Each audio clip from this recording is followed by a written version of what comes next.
Hello, passionate Celtic fans.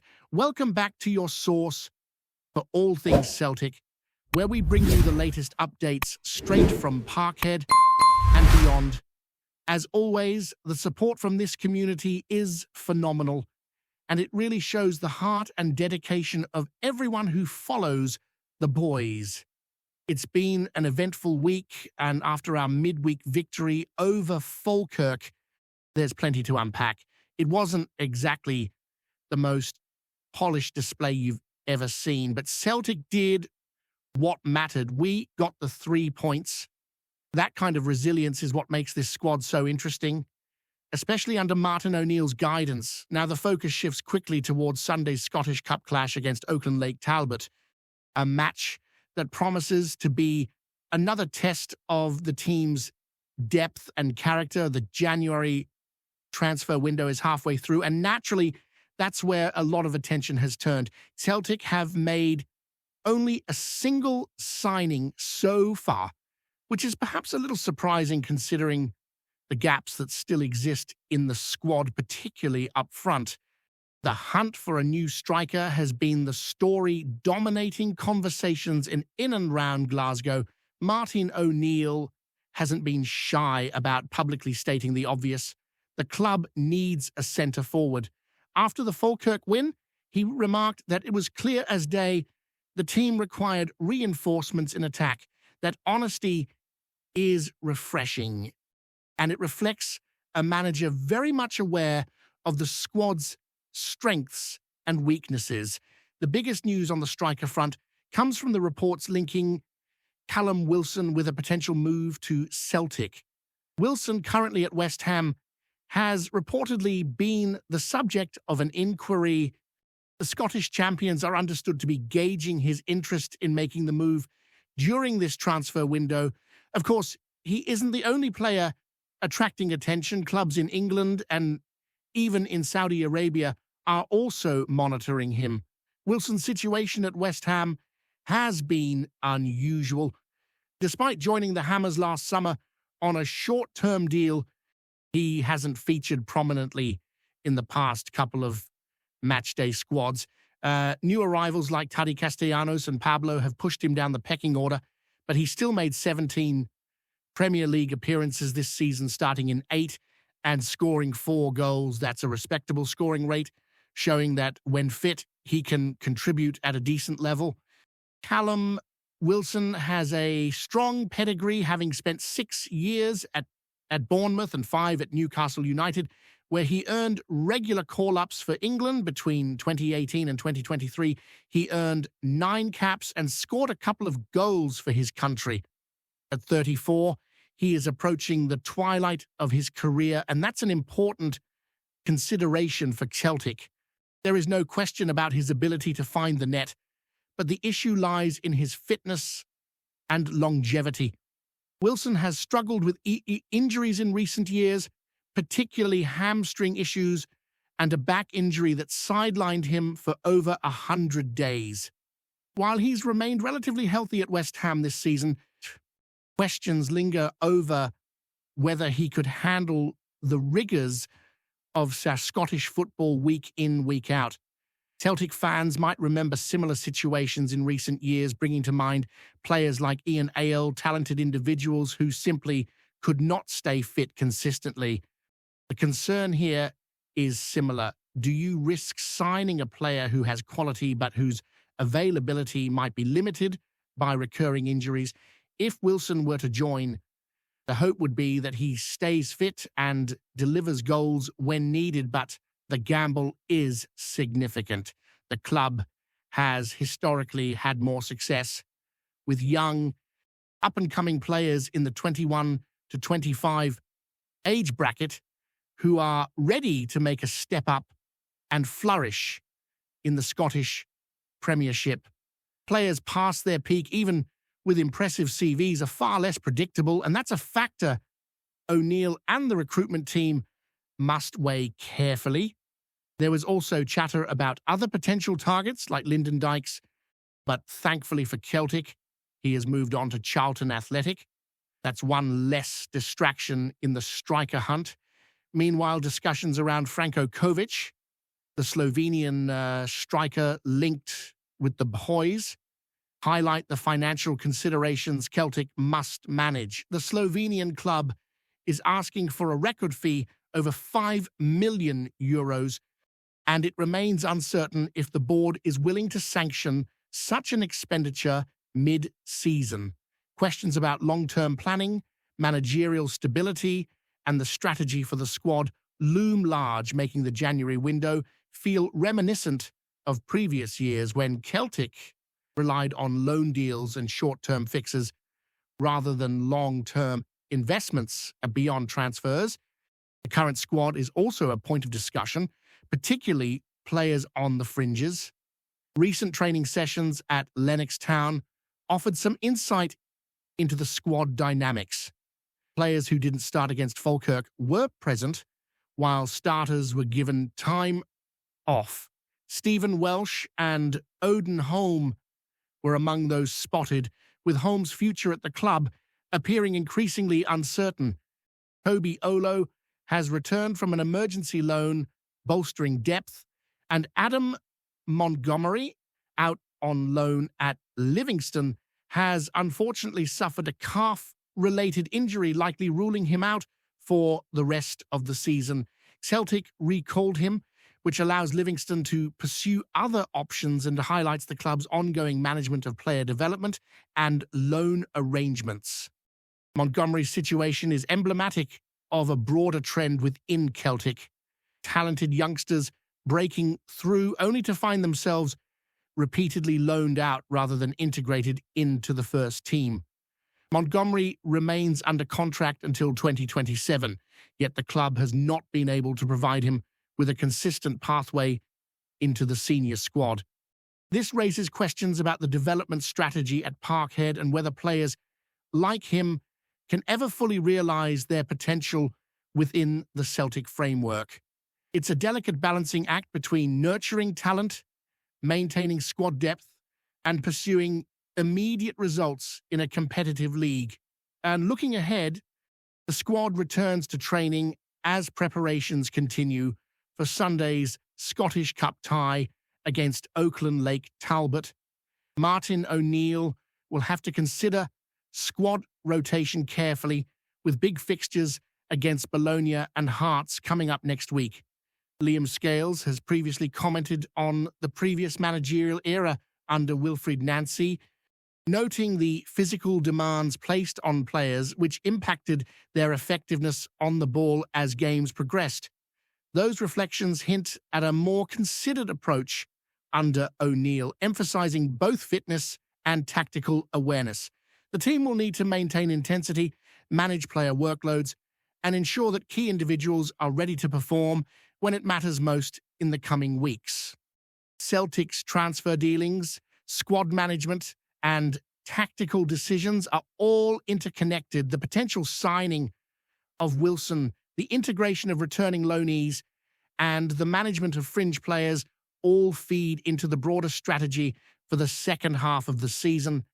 Fans will be watching closely to see how O'Neill balances these challenges, aiming to secure domestic success while preparing for the future. The coming weeks will be telling, not only for the immediate impact on the pitch, but also for the long-term vision of the club and how effectively Celtic can navigate the January transfer window and beyond. As the transfer window progresses, speculation continues around Celtic's priorities. The hunt for a striker remains urgent, but attention has also turned to bolstering the squad in other areas. Depth across the pitch is vital, particularly with a congested fixture schedule and the demands of domestic and European competitions. O'Neill's approach appears pragmatic, balancing the need for immediate reinforcements with long-term squad development. Players like Callum Wilson are intriguing options, but the club also seems keen to identify young talent capable of adapting quickly to the physical and tactical challenges of the Scottish Premiership. It's a delicate mix, and fans are eager to see which route the club ultimately takes. The interest in Wilson, despite the potential risks, demonstrates Celtic's willingness to explore all avenues. At 34, he brings experience and proven goal-scoring ability, but the question of longevity cannot be ignored. O'Neill and his staff will have to carefully assess whether Wilson's potential impact outweighs the injury risks that have plagued him over the past few years. The Premier League has tested him against some of the best defenders in the world, so in theory, his skills could translate well to Scottish football, yet the unpredictability of injuries is a serious factor, and the club's recruitment team will be scrutinizing his medical history in detail before making any commitments. Meanwhile, the squad's current composition continues to evolve. Young players on the fringes have had opportunities in cup competitions and training sessions, and the management appears committed to giving them a platform to impress.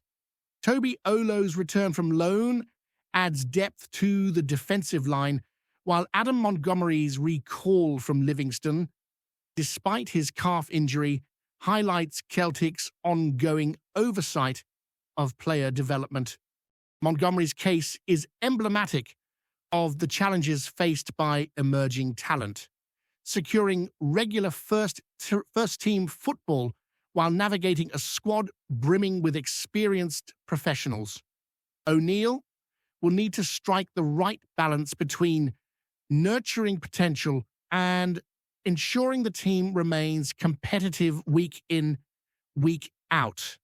The club's focus on long-term planning is evident in its management of loan agreements. By recalling Montgomery, Celtic has enabled Livingston to strengthen their squad while still retaining oversight of the players' development. This reflects a broader philosophy. The club is willing to make short-term adjustments for the benefit of both the squad and its players, even if that means temporarily disrupting loan arrangements. For fans, it's a reassuring sign that Celtic are thinking strategically rather than reacting impulsively. The integration of players returning from loan, combined with careful recruitment, is central to O'Neill's vision for the remainder of the season. Turning back to matchday matters, preparation for Sunday's Scottish Cup tie is in full swing. Celtic's training sessions have been meticulously structured with an eye on rotation and workload management. Key players are being monitored closely to prevent fatigue, particularly with high-stakes fixtures looming in the coming weeks. O'Neill's tactical approach emphasizes both ball retention and intensity, ensuring that players are equipped to dominate matches without over-exerting themselves. The squad's versatility will be crucial, allowing the manager to adapt formations and personnel based on opponents and match situations. One area of ongoing discussion among fans is the legacy of previous managerial eras and how they continue to influence the current squad. Liam Scales's comments about the demands under Wilfried Nancy provide insight into the physical and mental strain players endured. Under O'Neill, there seems to be a shift towards optimizing performance without compromising energy levels. Training routines, recovery protocols, and in-game management all reflect a more measured approach, one designed to maximize output and minimize the risk of injuries. It's a subtle but significant change, and fans are beginning to notice the difference in both results and player fitness. Injuries, of course, remain a key consideration. Callum Wilson's history is a reminder that even the most talented individuals carry risks, and Celtic's medical and coaching teams must work closely to mitigate those concerns. The ongoing management of squad fitness extends beyond new signings, existing players returning from knocks, younger members stepping up from the development squad, and loanees reintegrating into the team all contribute to a complex puzzle. O'Neill's ability to balance these elements will be a major determinant of success over the next 2 months, particularly as the club navigates a demanding fixture list. Looking further ahead, Celtic's transfer strategy appears focused on a combination of immediate impact and long-term growth. While the allure of an experienced striker like Wilson is clear, the club is equally attentive to identifying emerging talent capable of thriving in the Premiership. The goal is to create a squad that is both competitive now and sustainable in the future, a challenge that requires careful planning, shrewd recruitment, and strategic rotation. For supporters, this period is a time of anticipation, speculation, and cautious optimism, as the January window has the potential to reshape the squad for the remainder of the season. Discussions about squad composition also highlight the importance of versatility. Players capable of performing in multiple positions offer O'Neill valuable tactical flexibility. This adaptability is particularly vital given the intensity of cup competitions and the physicality of the league. Those on the fringes, including players recently recalled from loans or returning from injury, have a chance to demonstrate their value in training and in matches.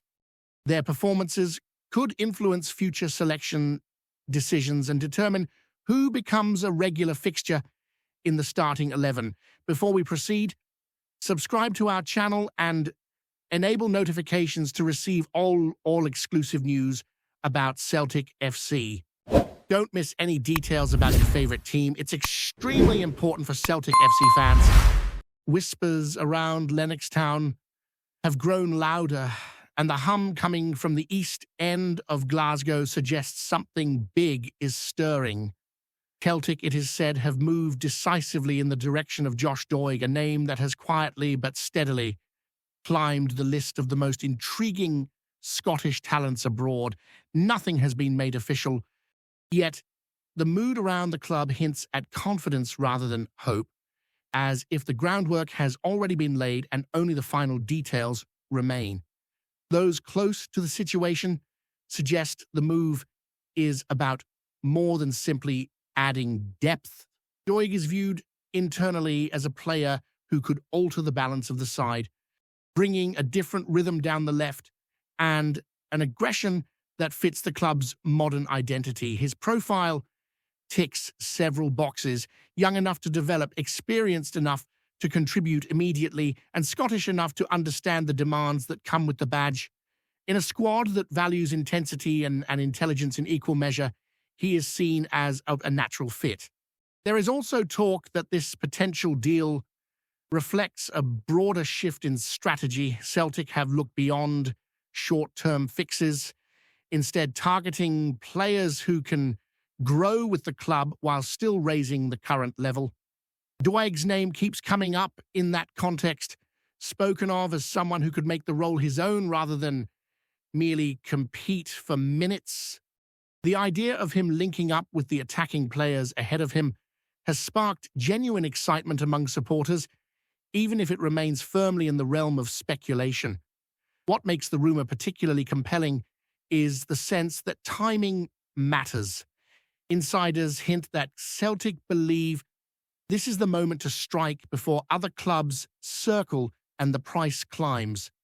There is a belief that securing Doig now could be one of those moves that quietly defines a campaign, not through headlines alone, but through consistency, drive, and presence on the pitch. Hello, fan. Don't forget to like and subscribe to the channel, as it means a lot to Celtic FC. Also, share your opinion about the news in the comments below. See you in the next video.